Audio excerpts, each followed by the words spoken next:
Hello and welcome to Bangladesh Today. I'm Smita Prakash.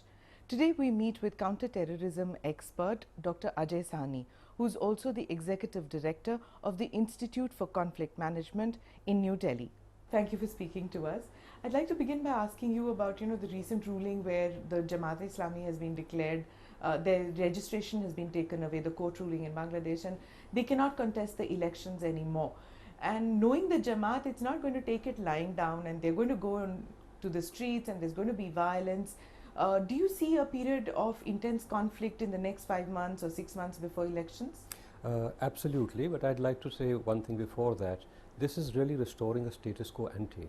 The Jamaat was banned immediately after the liberation struggle because of its terrible role in the genocide of 1971. Unfortunately, the internal politics of the country restored it to a degree of political respectability, and the Jamaat has utilized that to increasingly create a radicalized base within the country.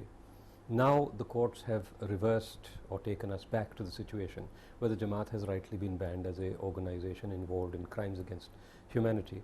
And this has in fact in its subsequent avatar also been the case that their radicalized cadres have been involved in a number of terrorist organizations, the Jamaat-e-Islami, the Jamaat-ul-Mujahideen Bangladesh.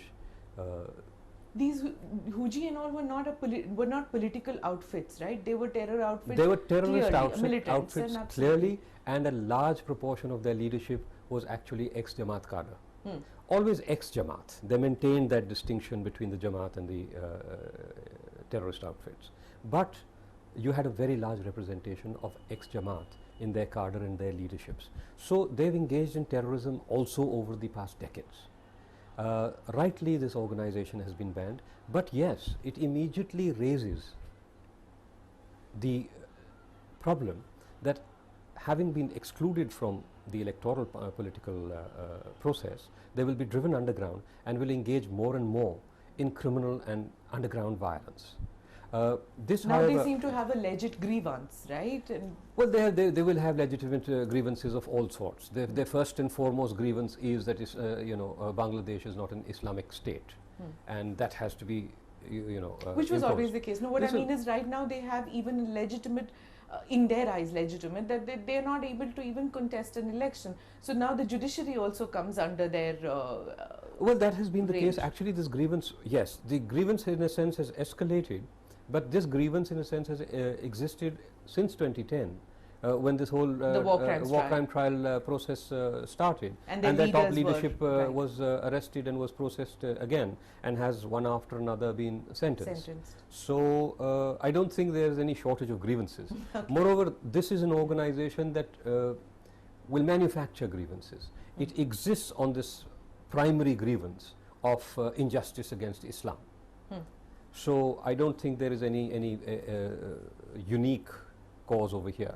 The danger, however, is that they will now engage in much more underground violence, but it is a danger that I think should rightly be confronted by the Bangladesh state, which appears to have decided that this is to be dealt with, not brushed under the carpet or managed or in some sense through the use of political manipulation, co-opted. Will she be? Will Sheikh Hasina be able to withstand this pressure? Because I mean, like you said, the Jamaat doesn't believe in the sovereignty of Bangladesh. It never did.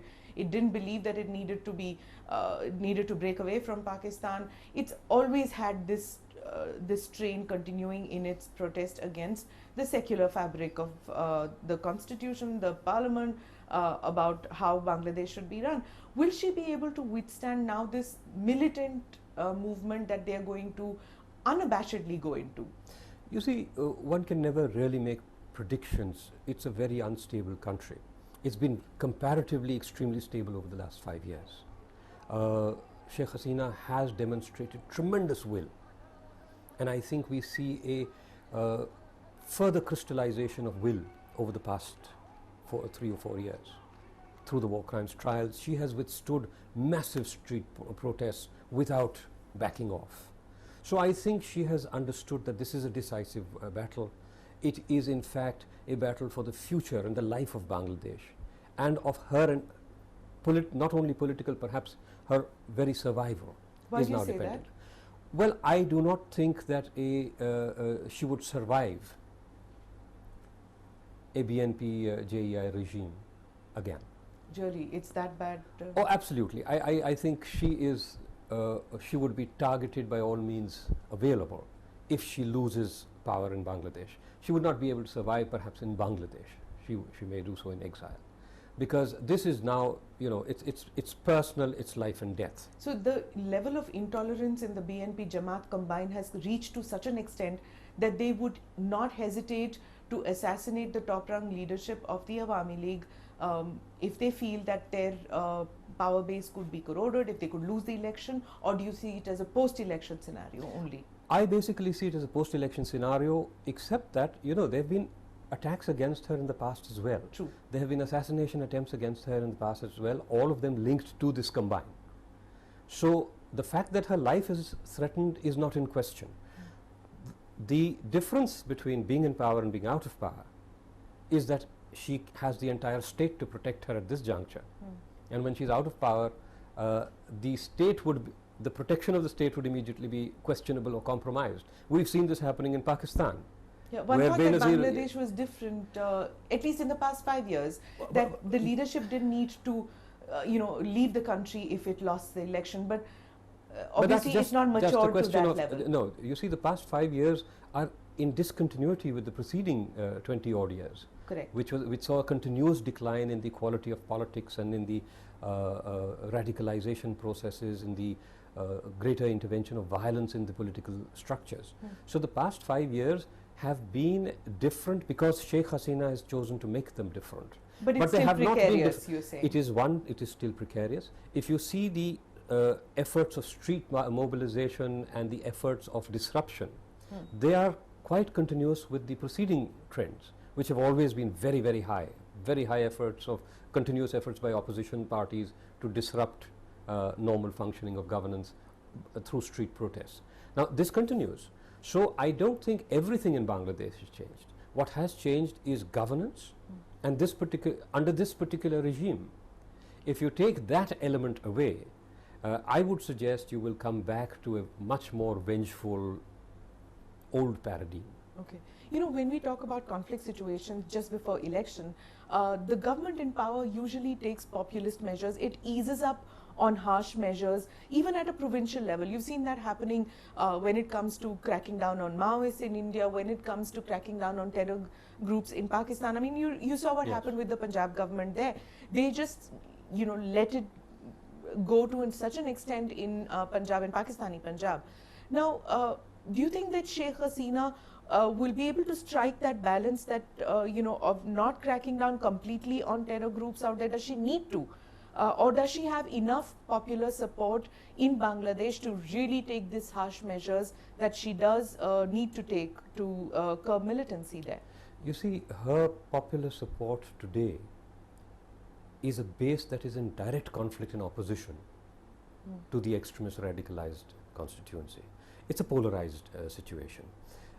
She cannot imagine through conciliation of the radical constituency that she will gain more than she would lose from her own core base. Okay. So it's not a good political gamble for her to try to soften now. Okay. This is a decisive struggle between the two ideological poles, if you please. And she has committed herself far too much to now begin to backtrack, just months before the election. She cannot change her political base. So what she can do is perhaps other populist measures that would help her consolidate a wider base. She has much to show for development. She will have more to show over the coming months.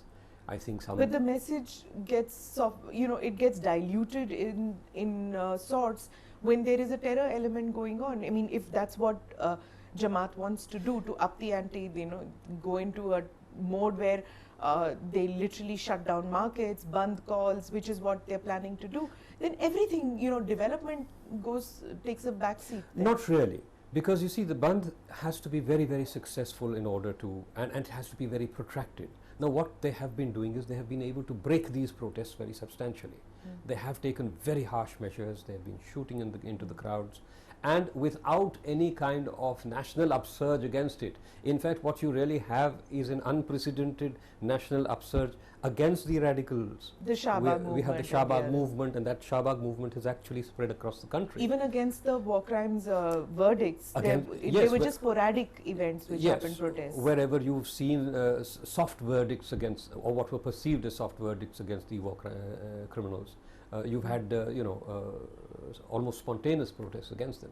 So I think she has to recognize that this is her constituency, and whatever you see. And that's large enough for her to come back to power?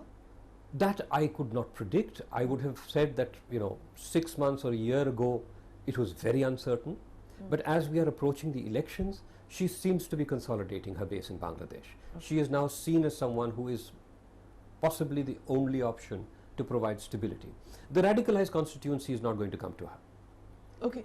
When we talk about the radicalized constituencies, which is, are they supporting, besides the Jamaat, there's also the Rohingya problem now, she has managed to crack down to a certain extent as far as border management is concerned about the Rohingyas. But then now the latest reports are that she has admitted that there are terror camps in Bangladesh where Rohingyas are being trained, and they are getting support from the Lashkar-e-Taiba. Yes. So this is it's a horrific situation for Bangladesh and for India as well. You see, the Rohingya issue is a problem for all three countries, Myanmar, Bangladesh, India. It is a potential problem. But as far as Bangladesh is concerned, if you see the record of the past 5 years, or rather the record of almost from 2006, 2007 onwards, they have been very successful in identifying and disrupting the terrorist networks. They have destroyed the Bangladeshi network of the JMB, the JB. They have suppressed the Harkatul Jihad Islami.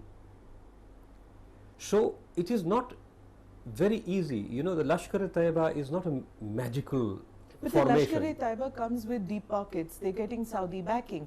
So far, the Huji was getting a little bit of Lashkar backing. But when you're talking about the Rohingyas, being trained by the LET, you just know that it's going to be enough. That I would suggest is slightly inaccurate. Okay. Huji was completely in with the Lashkar, was completely backed by the ISI. So was JMB, JMJB when they were operational. So it's not a dearth of outside support that has resulted in a collapse of these movements. It's actually very focused state action that has resulted in the collapse of these movements. Consequently, I would like to suggest that the Bangladesh intelligence and security forces are today in a much better condition or situation to manage any potential terrorist threat than certainly Myanmar or India would be. Why would you say that? Because of their location. What other reason could there be? Well, they've gone all out after these forces. There's no doubt in their mind. There is not a constant political available on what is the goal of the Rohingya militant movement, not just the Rohingya issue or the problem that it faces politically in Myanmar, but what is their militant movement, what is their goal, what is their aim, what is the geographical area that they want to work under, and what is, is there a pan-Islamist movement that one has to be watch out for between the Rohingyas, the LET, the JUD combined in that, like a crescent. You see, first of all, we must, just because a particular group has suddenly become associated with a terrorist organization and with a larger terrorist movement backed by the Pakistani state, we must not forget that this is a population with a problem. Okay, so you have to separate the Rohingyas from potential Rohingya terrorism. Yeah, exactly. That's what I said. That's a very important thing.